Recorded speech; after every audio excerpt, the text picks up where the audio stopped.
Most men over 50 don't miss signs of interest from women because they're eckless or slow. It's because the signs themselves have changed. She won't be giggling like a teenager or making a Tobias with flirty touches. Instead, she might ask a soft, almost forgettable ocean, one that seems casual, harmless even, but actually opens a door. If you don't recognize it and step through, that door shuts quietly, and the passes, you walk away thinking you had a pleasant chat. She walks away thinking, guess he wasn't into me. You didn't say anything wrong, you just didn't say what mattered. You didn't recognize the question beneath the question. And that's what this video is really about. Those hidden moments we know woman is making a move. Just not in way most men are trained to spot, because when she's interested, she won't declare it. She gently tests the otter with the questions wrapped in curiosity and care. But let's start with one of the most common, but mass misenders, questions a woman will ask when she's interested. How old are you? Now on the surface, it seems charmless, even playful. But when a woman leans in and asks that she isn't asking to check your ID, she already knows you are not 30. She's not interested in your birth year. She's interested in how you wear your age, whether you carry it like it's something to be ashamed of, or like it's something that's made you a deeper wiser. If you squirm or deflect, try to make a joke or worse, act like it's a trick question she notuses, because she's not asking for it, she's asking for your confidence. A man who says, "Oldato, know what matters, young enough," tone, joy it, or smiles and says, "You want number." The attitude is speaking from a place of grounded assurance. He's not trying to be younger, he's owning woe he is, and that's magnetic. I remember Rick, sharp guy, 64, stylish, divorced, told me about this woman, hemmed, in a jazz lounge downtown. After a bit of friendly conversation, she leaned in and said it. "How old are you really, Rick?" Trying to be witty, shot back, "Too old for you." She laughed, but not the kind of laugh he wanted. The mood cooled instantly. And later, Harry realised he didn't just miss the joke, he missed the moment. Is when a woman asked that, she's already thinking maybe. Next comes another one that sneaks in under the radar. Why are Renitu married? It might sound nosy or judgmental at first, but it isn't an augation. It's curiosity laced with something more. She wants to know, are you emotionally open now? Is there room in your life for someone like me? Brothers, where many men fumble. They either open up way too much, diving, enter their romantic past, or they close Theodore with a bitter comment like, "Treat it once, never again." Neither of thousands words give her what she's really asking for. She wants to know if you're still capable of connection, not E4 still bleeding from the past. Say something steady, real, but light. Life kept me moving, but now I've got room for something real. Or haven't found the right woman yet. Maybe until now. These kinds of answers show her that you are present, that you've unpacked the baggage and left room for something new. Take Gerald, for example. He's 67, good with his hands, quiet, gentle, met a woman in a community garden. They got to talking, just tomatoes at first.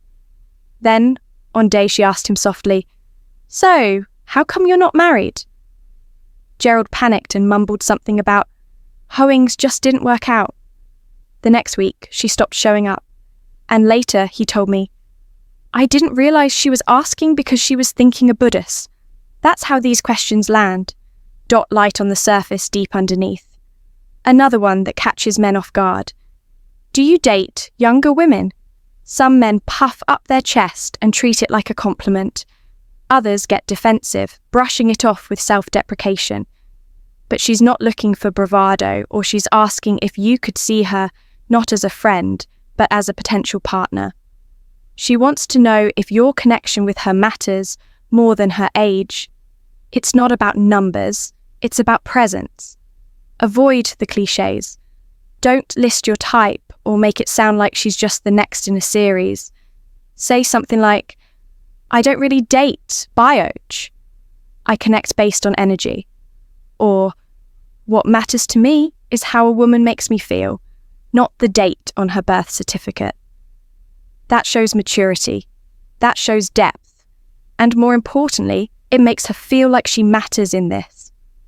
Not because she's younger, but Becca, something's clicking between you, Arcus, 59, well-dressed, great conversationist, once told me about meeting a woman in a bookstore. They hit off instantly. After sharing a cafe and a few laughs, she asked that question. Do you date younger women?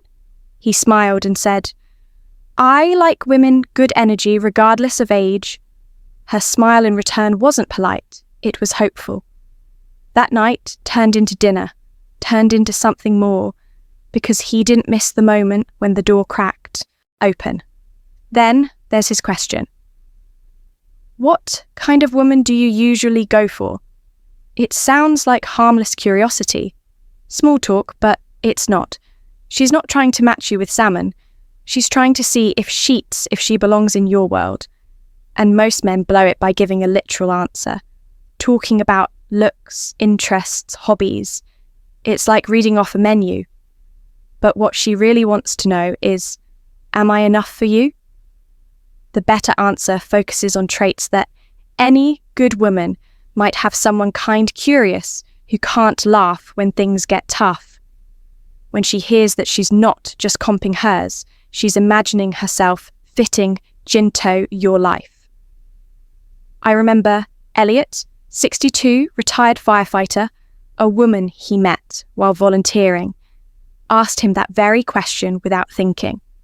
He said someone who makes the space feel peaceful just by being there. Later she said, I was hoping I was your type and she meant it. Now, let's talk about charm.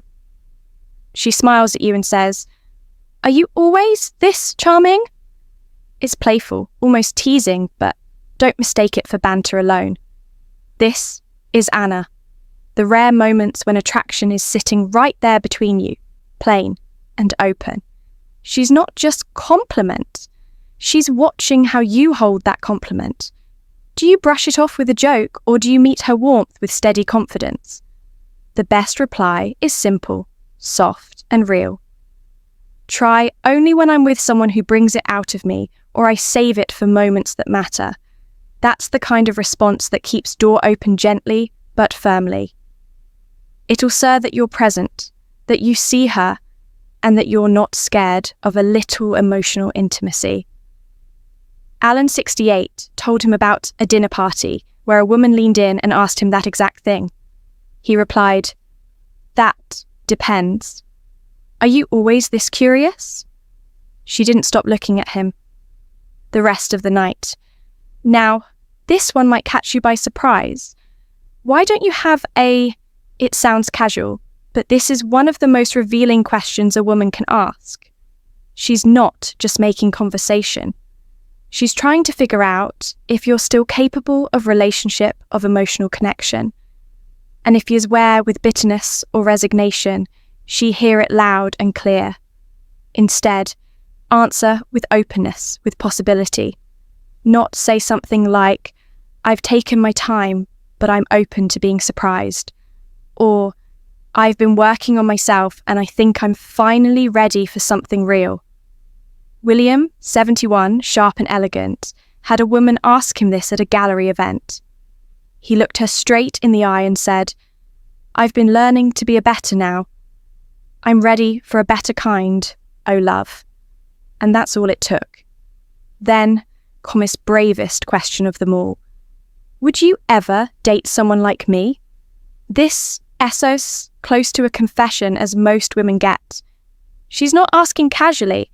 She's spewing her heart out there, just a little wrapped in humour, softened with a smile, but underneath it's vulnerable. It's raw and it's real.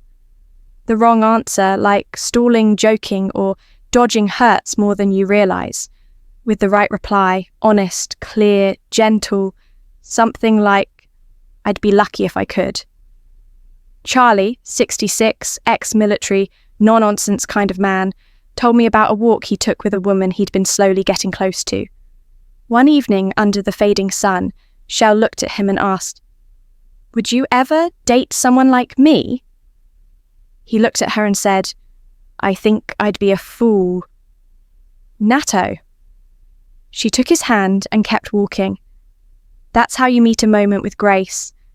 And finally, don't forget some of the biggest signs of interest don't come from words at all.